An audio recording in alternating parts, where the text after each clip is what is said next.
What's up, guys? Hope you're having a good day. So we are back at the gas station again, as you can see.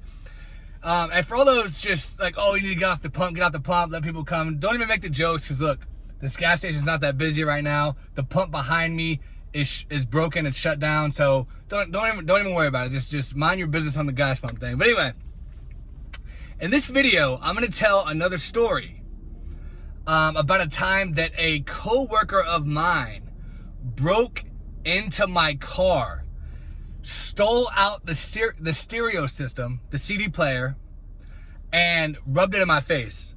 Now, this is a real disgusting story. By the way, I know you're gonna ask, the guy was black. Yes, he was black. And, oh, what does that matter? What does the color of his skin matter? It always matters. It always matters. Why do you think the US takes a census every year? Race does matter. And if you look at crime statistics, historically, blacks commit most of the crimes. I mean, that's just a fact. Now, I'm gonna get into the story. Now, obviously, we know that not all black people, are bad people and things like that. But I will say this, almost every time in my life that I was stolen from, it was from a black person. Just being honest with you guys. So anyway, what happened was I was working with this guy, and I was working at Burger King at the time, actually. This was a long time ago. I was working at BK, and this kid worked there. We were around the same age. I think I was 17. I think he was 16. And, he was from the hood. No question about it.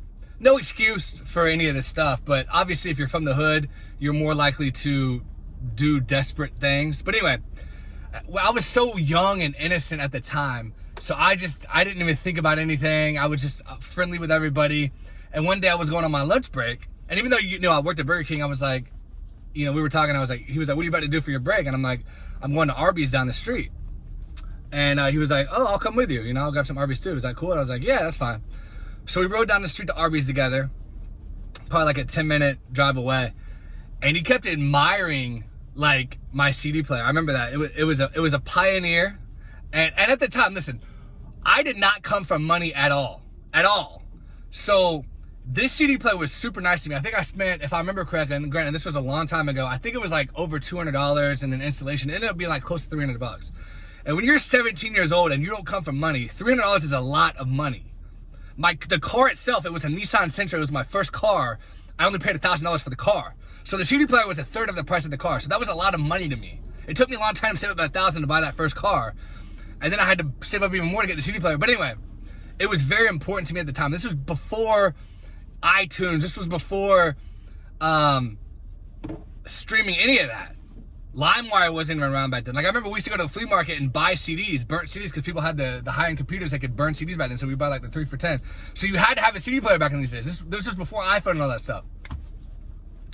So he kept admiring the CD player. He was like, man, that's such a nice CD player, dog. I really like that. And he was like, how much you pay for that? Asking all these questions about it. I'm like, and I was just thinking, oh, he must really be into electronics. I wasn't thinking anything of it. And I told him, yeah, I think I got it at Best Buy and, all this other stuff. Or it might have been somewhere else. I can't remember. I know I got at least one CD player from Best Buy. But anyway, so we get our food. We get our Arby's. We go back to BK. Go on about our business like nothing happened.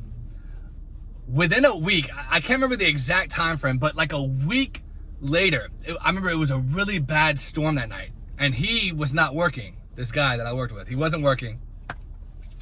And it was like super thundering, raining, all this stuff. And then finally by the end of my shift, it kind of calmed down. So I go out, get to my car. Somebody had bashed in the windows of my car, had ripped the CD player out of the car. And they didn't do it professionally at all. They literally broke the side of the barrier and just cracked it and ripped it out. They didn't do it nicely and like do all the unscrewing and all that stuff. No, they ripped it out because they were in a hurry. And plus they just don't care about other people's property. Obviously they're stealing from me. So this is how I know it was him. All the signs are there.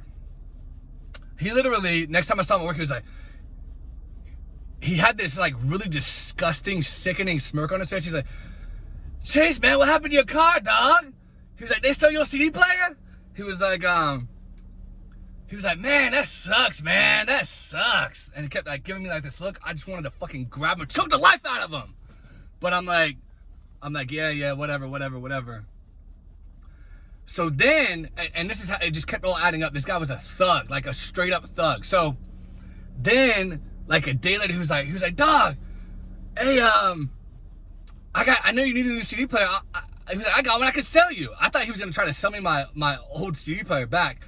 But he brought in a Pioneer that was similar to mine. He was like, and literally, this is another reason I knew he did it. It was literally, he brought in a CD player that looked like it had been stolen out of a car, just like mine. It was literally just the face connected to the body of the CD player with the wires hanging out. No box, nothing. He's like, hey, dog, you want to buy this? My boy sold it to you for $200 or something. I'm like, no, I'm not buying that shit. So, he stole my CD player. I had to get the window fixed. The window cost $100 to fix. I went to a junkyard. I remember that. They happened to have a 1990 Nissan Sentra. They were able to do the window for $100. I had to go get another CD player and a special faceplate to get it installed because of the way they broke it. So that cost extra money. I got a cheaper CD player that time. I remember it was like a JVC instead of a Pioneer. Ended up costing me probably like the same price because of all the special stuff they had to do to get it in there properly. So moral of the story is this guy literally took a piece of my innocence away from me. I was so innocent, you know, and there was other stuff that happened prior to that where I got like my bike stolen and different things that happened like right in front of my face. But it's like every time something like this happens, a piece of your innocence is just taken away and taken away and taken away. Till you get to the point where you realize you literally can trust no one on this earth. No one. And I want to say this. Look, I know I said he's black. He is black or was black. I don't know if the guy's still alive. He might have been killed in a fucking drive-by shooting by now for all I fucking know. You know what I mean? I don't know. That's the kind of life you live though, right? But all the things that have happened to me, negative things that have happened to me from ghetto black people throughout my life, I still hang out with black people to this day. Because I realized something, that even though a lot of black people may steal, a lot of them might be thieves or whatever the case may be, not all of them are. Not all of them are. I have a couple really good black friends now that I could trust leaving $1,000 cash laying around. They're not going to steal it. You know what I mean? So, but my point of saying that is our life experiences do shape us. You know what I mean? They do shape us. So a lot of people that are racist or whatever the case may be, because I've been called racist for my Yeet video, I've been called racist for my other videos. And I'm not racist, by the way. But a lot of people that exude racism, that are racist, they developed that either from having it instilled to them by their parents or by life experiences that have happened to them. Like, imagine if, you know, you're a white guy, you have a girlfriend, and a gang of black people rape her and murder her. You're going to probably hate black people after that, right? I mean, not everybody. A lot of people would, I mean, that's going to be a traumatic experience no matter what, but a lot of people might say, you know what, that was just a random group of black people. Most of them wouldn't do that. But some people are going to take that to the extreme and just go all crazy. Kind of like in American History X where, you know, the main character, Edward Norton's character, developed racism because of not only what his dad taught him, but also the experiences that he had, you know, by the black people killing his father, getting his father killed. So we are ultimately shaped by what happens to us. You know what I mean? But what I realized is I just happened to grow up in an unsavory neighborhood. So I was around a lot of unsavory people in general, just low quality, not just bad black people, but bad white people, white trash people. I was just around a bunch of scummy, low quality people that are probably all meth addicts now. Matter of fact, I know some of them are because I ran into one of them from my old neighborhood the other day, or probably like a year ago. And he had meth shards that he was like selling in a bunch of pills. I'm like, this dude, I knew he was gonna be trash, but damn, that was a white guy. So ultimately our life experiences shape us. So that's why when I have a certain view and then I'm talking to like my sister or something, and then she just can't understand how I got to that view, I'm like, well, you just haven't been through the experience I've been through, because, you know, that's what it's based on. So don't be so quick to judge. Moral of the story, Anyway, guys, subscribe if you've never been here. Give me a like. Let me know in the comments, have you had any similar run-ins where some coworker broke into your car, where anything crazy happened? I've had so many crazy freaking stories, man. It's insane. Like, most people wouldn't even have like one crazy story. I got like 50, you know, that I could tell. And that's not even good. I wish I didn't have these stories to tell. I wish I had a mundane life that was simple, because easy is good, but it hasn't been easy. It's been a lot of BS over the years. Whatever. I digress. Thanks, guys, for watching. Talk to you later.